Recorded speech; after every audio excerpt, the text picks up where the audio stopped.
As a physician who focuses on the treatment of acute graft-versus-host disease, I've always wanted a biomarker that I could follow routinely in clinical practice to help monitor patients.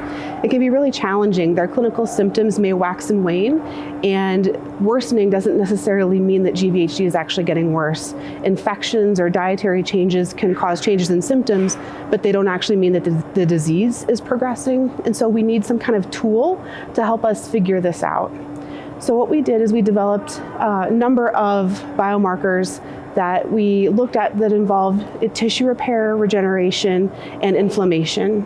And we found that among those types of biomarkers, the best one was Amphiregulin. We looked at this in the context of 2 prospective clinical trials where Amphiregulin was monitored longitudinally throughout the study. This was done both in our human chorionic gonadotropin study as well as in the context of REACH1 with ruxolitinib. And we found consistent results in both studies that Amphiregulin consistently goes down over time in patients who respond to therapies.